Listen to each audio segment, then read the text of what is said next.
Friends and welcome to my channel. तो friends, आज का जो लेक्चर है वो एक बहुत इम्पॉर्टेंट टॉपिक पे है। मैं कर रही हूँ डिस्कशन।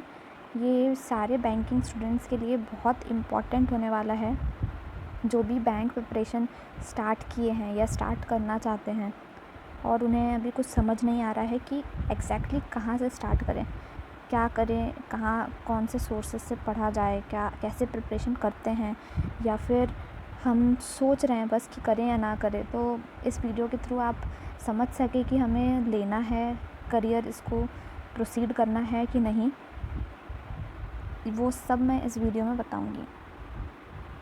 इसका मेन मकसद है कि आप सबको गाइड करना और एक स्टूडेंट को क्या फॉलो करना चाहिए सही डायरेक्शन में जाने के लिए, ये बताना।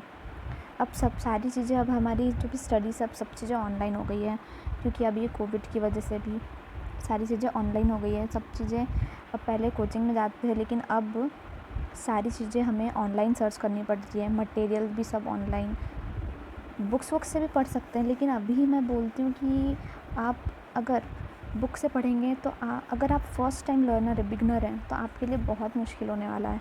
अगर आपने यूट्यूब या अनअकैडमी ये सबको फॉलो करते हुए चले आप, तो ही आपका सक्सेस है। नहीं तो ऐसा नहीं बोल रही कि सक्सेस नहीं है, लेकिन बहुत टाइम भी लग सकता है। लेकिन अगर आपको जल्दी करना है, स्मार्ट वर्क करना है, क्योंकि बहुत कंपटीशन हो गया है, बहुत मार्क्स भी, पहले कट ऑफ बहुत कम जाता था बैंक एग्ज़ाम्स में भी, लेकिन अब ऐसा है कि cut off increase day by day, हर समय, हर साल बाय साल होते ही जाता है। मतलब लोग बहुत हर जगह से सोर्स उनको पता है, सब चीज़ें ये लोग फॉलो कर रहे हैं।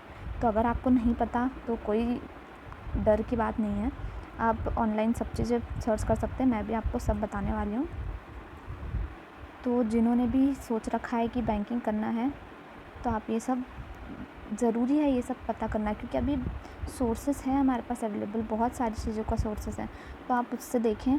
और सब जगह लेकिन आधा अधूरा बताते हैं क्या एग्जैक्टली क्या है, क्योंकि अगर आप एक बैंकिंग स्टूडेंट से पूछेंगे कि क्या प्रोसेस है, तो वो आपको अच्छे से गाइड कर सकता है, क्योंकि उसने भी वही मिस्टेक कर ली होती है। तो मैं भी एक बैंकिंग स्टूडेंट ही हूँ। मैंने भी बैंकिंग एग्ज़ाम्स की बहुत प्रिपरेशन करी है। मैंने खुद बैंक एग्ज़ाम्स दिया है।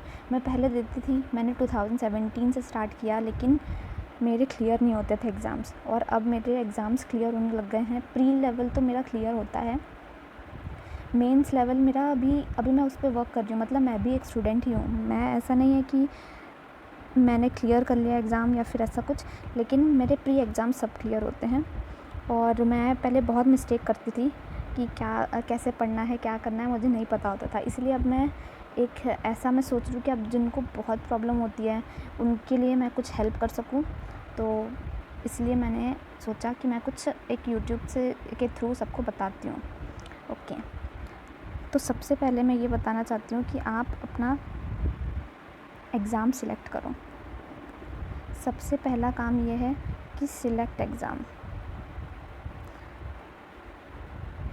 अगर आप सोच रहे हो कि यार मेरी इंग्लिश वीक है, तो आप सिर्फ आरआरबी पे टारगेट करो।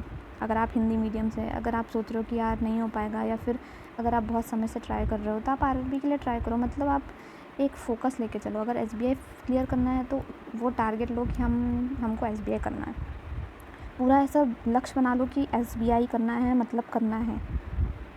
इसके लिए इतने दिन हैं, इसकी ऐसी स्ट्रैटेजी होगी, मेरे को ये करना है तो ये करूँगी, ऐसा करना है, पूरा एक क्लियर करना है।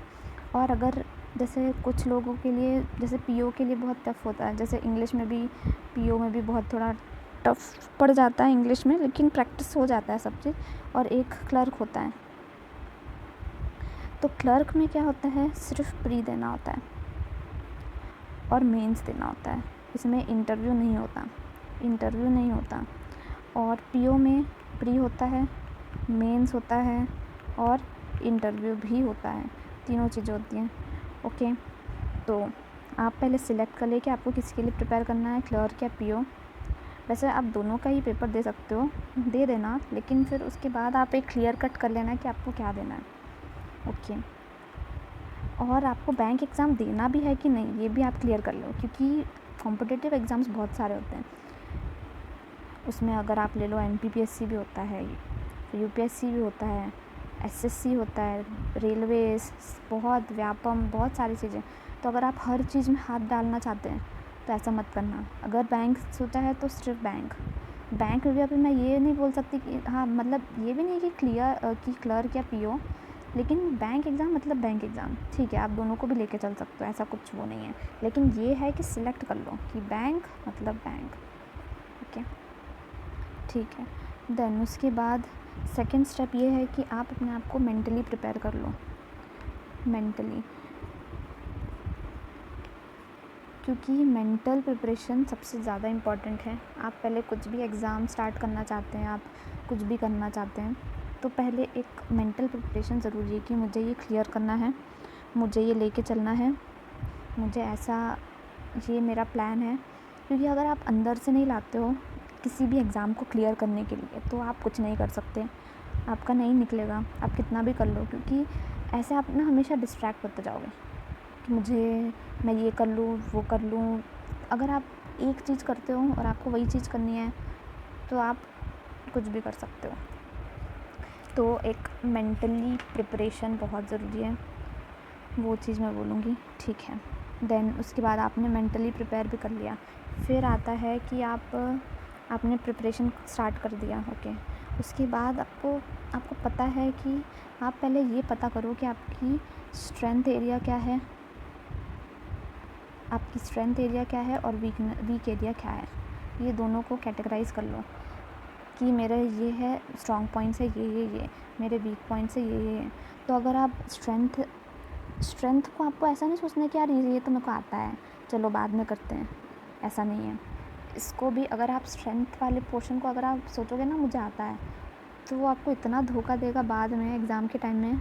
अगर आपने उसको नहीं छुआ, सोचा कि अरे यार मेरे को आता है, फिर देखना एग्ज़ाम के समय वो आपको बनेगा ही नहीं।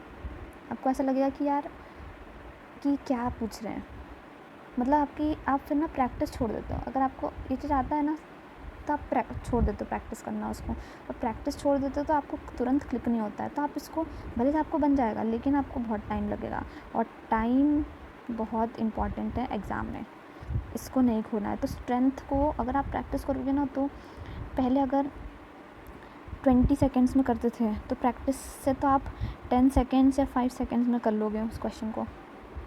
प्रैक्टिस बहुत मैटर करती है, बहुत ज़्यादा। और अगर आप वीक एरिया है आपका, अगर मैथ्स है वीकनेस, ठीक है, मैथ्स है, तो मैथ्स में आपको फिर वर्क करना है, बहुत ज़्यादा टाइम देना है इसको, तो बहुत ज़्यादा।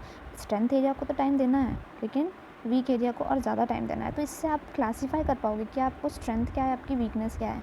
तो आप ऐसे प्रिपेयर कर सकते हो कि मेरे को कहाँ पे ज़्यादा टाइम देना है, किस टॉपिक को ज़्यादा टाइम देना है। और टॉपिक्स में भी आप ये भी पता करो कि क्या रेलिवेंट, क्या पूछते हैं, क्या नहीं पूछते हैं।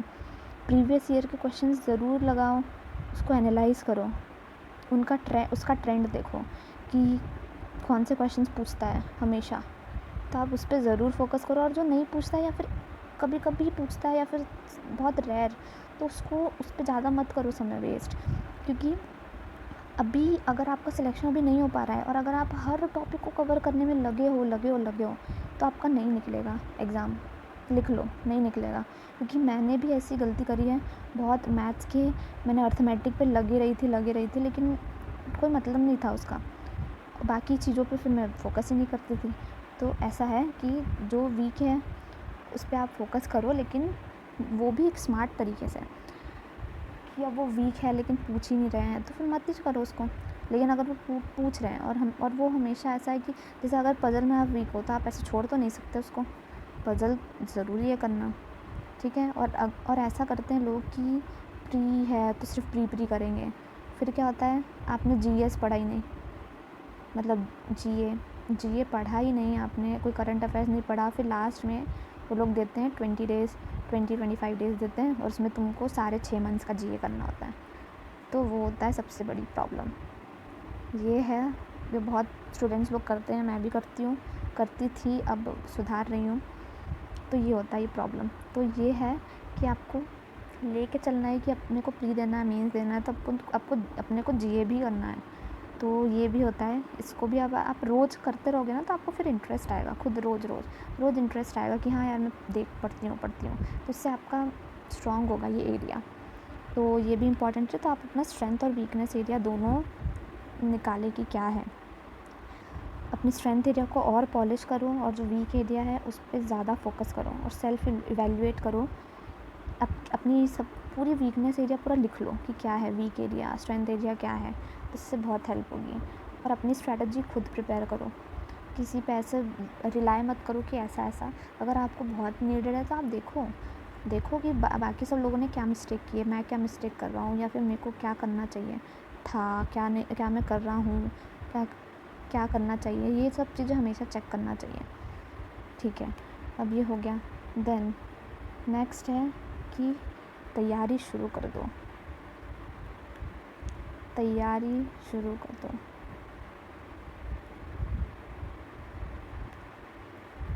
शुरू करना बहुत ज़रूरी है, क्योंकि अगर आप सोचते रहोगे कि हाँ बस देख लिया कि क्या पढ़ना चाहिए, क्या पढ़ना होता है, क्या सब देख लिया आपने कि हाँ यहाँ से मैं पढ़ लूँगी, ठीक है। सोर्सेस इकट्ठे कर रहे हो, सारे मटेरियल्स PDF सब चीज़ ज़ेरॉक्स करवा लिया, हर महीने का सब चीज़ करवा लिया, लेकिन पढ़ोगे कब?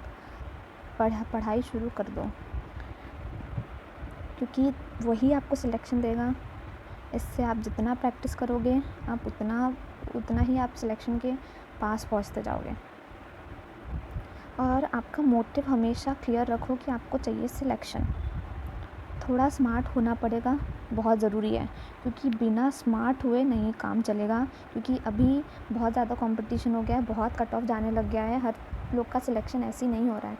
आपको मेहनत करनी ही पड़ेगी, तभी होगा सिलेक्शन, और इसका कोई इलाज नहीं है।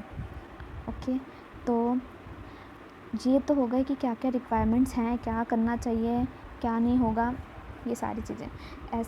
ये है कोई भी कॉम्पिटिटिव एग्ज़ाम्स में क्या फ़ॉलो करना चाहिए, ये मैंने इस वीडियो में बताया है। और मैं नेक्स्ट वीडियो में आपको बताऊंगी कि बैंक एग्ज़ाम्स में तैयारी शुरू कैसे करना है, क्या करना है, कैसे कहाँ से कौन से सोर्स को फॉलो करना है। हर एक सब्जेक्ट का डिटेल डिस्कशन करूँगी, तो मेरे साथ ज़रूर बने रहिए। और मेरे चैनल को सब्सक्राइब करें और लाइक करें, क्योंकि आपको अपडेट्स तभी मिलेंगी जब आप सब्सक्राइब करोगे। और लाइक तो मैं इसलिए बोलती हूँ क्योंकि हमें मोटिवेशन मिलता है, ऐसा लगता है कि हाँ हम वीडियो बनाएं। और आप अपने कमेंट्स से ज़रूर क्वेरीज पूछना, और आप बताना कि आपकी क्या स्ट्रेंथ है, वीकनेस क्या है। आपको कुछ पूछना हो कि इस वीकनेस को कैसे दूर करें, तो भी पूछ सकते हैं। और अगर आप मेरा टेलीग्राम ग्रुप फॉलो करना चाहते हैं तो फॉलो कर सकते हैं।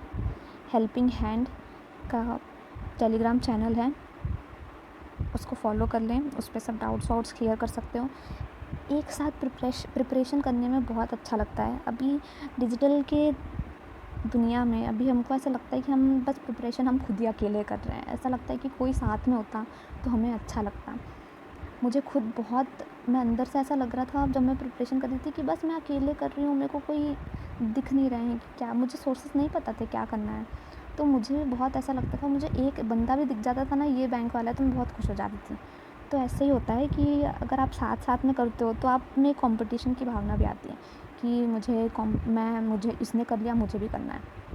तो ये सारी चीज़ें रहती हैं। तो इसलिए मैं बोल रही हूँ कि एक साथ पढ़ोगे, एक साथ बढ़ेंगे, और ऐसा लगेगा कि हाँ करना है मुझे, और एक मोटिव है, हर दिन का टारगेट सेट करो, सारी चीज़ें। तो ठीक है, thank you so much for watching my video, और नेक्स्ट वीडियो में मिलते हैं। Bye, thank you.